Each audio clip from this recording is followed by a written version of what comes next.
இளைஞர்கள் தேர்தலில் குதித்துள்ளார்கள். 2024 பாராளுமன்ற தேர்தலில் வன்னி தொகுதியில் மாட்டு வண்டில் சின்னத்தில், அதாவது வண்டில் சின்னத்தில் களமுறங்கியுள்ளார்கள் இளைஞர்கள். முழுமையாக மன்னர், முல்லைத்தீவு, வவுனியா என 9 இளைஞர்கள் தமிழர் மர உரிமை கட்சிக்கு கீழ் ஒன்று சேர்ந்து களமுறங்கியுள்ளார்கள். இதே இளைஞர்களை எதற்காக நீங்கள் இத்தனை கட்சிகள் இருக்கும் போதும் எதற்காக நீங்கள் இளைஞர்களாக நீங்கள் களமிறங்கி உள்ளீர்கள், ஏதாவது கட்சியில் சேர்ந்திருக்கலாம் என்று கேட்ட கேள்விக்கு 2009 வரையும் பெரும் தலைவன்ற போராட்டம் நடைபெற்றது. அந்த நேரம் அந்த போராட்டத்தை எதிர்பார்த்துக் கொண்டிருந்த மக்கள் இந்த 15 ஆண்டு காலமாக ஒவ்வொரு கட்சிகளையும் நம்பி அந்த கட்சிகள் இந்த மக்களை ஏமாத்தி போட்டு வேண்டும். அவர்கள் அடிப்படை ரீதியில் அதாவது பாராளுமன்ற சலுகையை தாங்கள் சொந்த உடைமைப்படுத்தியதும், சாராயவார்கள் மதுபான சாலைகளை உருவாக்கியதும் தான் இந்த தலைவர்கள் செய்ததும். அதுக்கு அப்பால் ஒவ்வொரு கட்சிகளும் ஒவ்வொரு தொண்டர்களும் வளர்ந்து வரும்போது கட்சியில குற்றச்சாட்டுகளை செய்து வெளியில விட்டதும், அதுக்கு அப்பால் இன்றைக்கு ஒரு கட்சியிலிருந்து இன்னொரு கட்சியிலிருந்து பல கட்சிகளை உருவாக்கியும் அண்டையிலிருந்து இன்று வரை ஒரே தலைவர்களும் ஒரே தொண்டர்களும் தாங்களே தொடர்ச்சியாக தாங்களும் தங்கள பிள்ளைகளையும் அரசியல்ல கொண்டு விட்டுட்டு நிற்கிறதா இன்றைக்கு நடந்திருக்கணும். இதன் விளைவாக மக்கள் வெறுப்படைந்து வன்னி தேர்தல் தொகுதியில் 2 முஸ்லீம் தலைவர்கள் அங்க போட்டு எடுத்திருக்கிறார்கள்.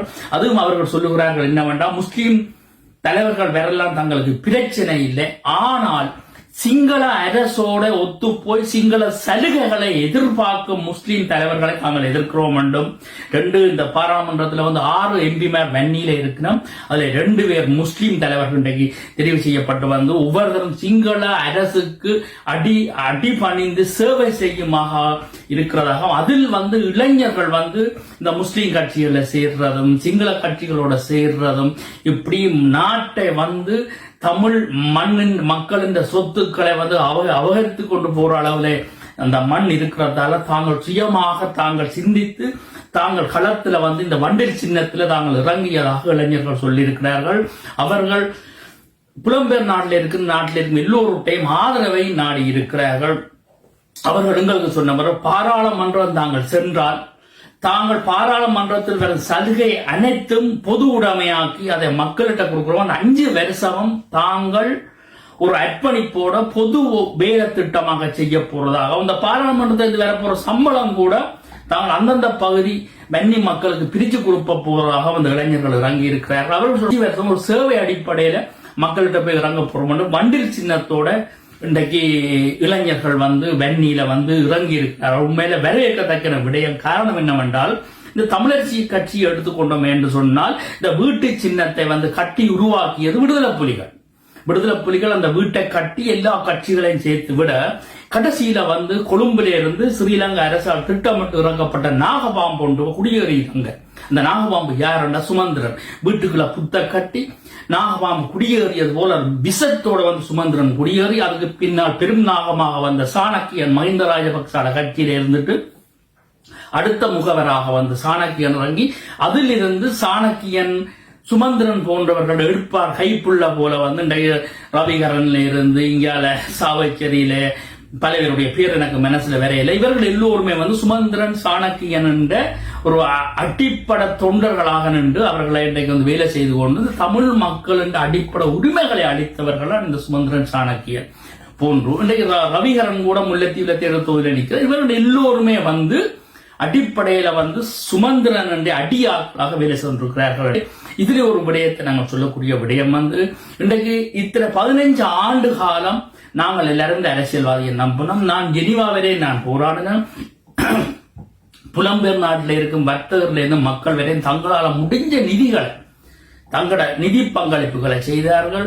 எல்லாம் செய்தும் கடைசியில் எங்களுக்கு எதுவுமே கிடைக்கவில்லை. தங்கள் கட்டமாக ஒரு விதையை போட்டது போல இந்த தமிழர் மர உரிமை கட்சி ஒரு விதையை போட்டிருக்கு இளைஞர்கள் வன்னிக்குள்ள வண்டில் சின்னத்தோட. அதாவது இந்த ஸ்ரீலங்காட 6ஆம் திருத்த சட்டம், இந்த சட்டத்தின் அடிப்படையில் அந்த நாட்டின் சட்டத்துக்கு கீழே தாங்கள் அரசியல் ரீதியாக தாங்கள் கடமையாற்ற போறதாகவும் இந்த தமிழர் மர உரிமை கட்சியை சேர்ந்தவர்கள் இந்த 9 இளைஞர்களும் அங்க களமிறங்கியிருக்கிறார் வண்டில் சின்னத்துல. என்ன பொறுத்தளவில் இந்த 15 ஆண்டு காலமாக இந்த தலைவர்களை நம்பி முடிஞ்சது. இனி இவர்கள் தேவையில்லை. எங்கட மண்ணில இந்த அரசியல் கட்சிகள் தேவையில்லை. ஏனென்றால் இந்த கடந்த ஜனாதிபதி தேர்தலில் கூட இந்த சங்கு சின்னத்திலே ஒரு நபர் நின்றவர், எல்லாருக்கும் தெரியும், அகிலேந்திரன். அவரோட சேர்ந்து போக கூட இந்த கட்சிகள் எல்லாம் தாங்கள் வரமாட்டோம், தாங்கள் தேர்தலை முழுமையாக புறக்கணிக்கிறோம் என்று சொல்லி போட்டு அதுல கூட ஒன்றுபடாமல் இருந்தவர்கள் இனியும் ஒன்று சேர்ந்து இவர்கள் செய்ய மாட்டார்கள். அவர்கள் தங்களோட சுயநல வாழ்க்கைக்காக இருக்கிறார்கள்.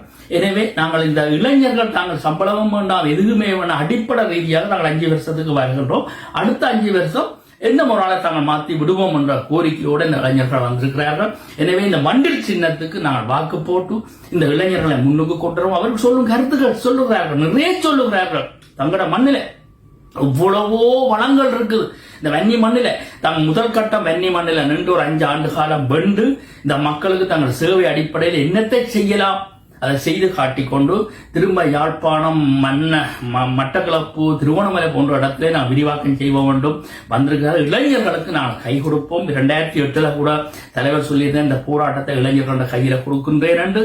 ஆனால் அதே போல் இந்த இளைஞர்கள் இன்றைக்கு களத்தில் இறங்கி இருக்கிறார்கள். ஜனநாயக ரீதியாக, அரசியல் ரீதியாக, ஸ்ரீலங்காட தேர்தல் திணைக்களத்தின் சட்டத்தின்படி இறங்கி இருக்கிறார்கள். எனவே நாங்களும் இந்த வண்டில் சின்னத்துக்கு வாக்கு போட்டு இந்த இளைஞர்களை பாராளுமன்றம் அனுப்பி நாங்கள் அழகு பார்ப்போம். அவர்கள் பாராளுமன்றத்தில் வரும் அடிப்படை சலுகை முழுக்கையும் மக்களுக்கு கொடுக்க போகின்றார்கள். எனவே ஒரு தடவை இந்த ஆண்டு 2024 இந்த வரப்போற தேர்தலில், இந்த நவம்பர் 14 வரப்போற தேர்தலில் நாங்கள் வண்டில் சின்னத்தில் வாக்கு போடுவோம். இளைஞர்களை உற்சாகப்படுத்தி களத்தில் இளைஞர்களை விடுவோம். இல்லை என்றால் முஸ்லீம் கட்சிகளையும் சிங்கள கட்சிகளையும் போய் சாராயத்துக்கும் பீயருக்கும் போய் இளைஞர்கள் அடிபடுகிறார்கள்.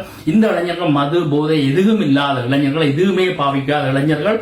இவர்கள் எடுத்த முயற்சி வெற்றி அளிக்க தாங்கள் குடியிருப்புகள் இருக்கும் சாராயவார் அனைத்தையும் தாங்கள் அகற்றுவார்கள் என்ற கோரிக்கையோடு வருகிறார்கள்.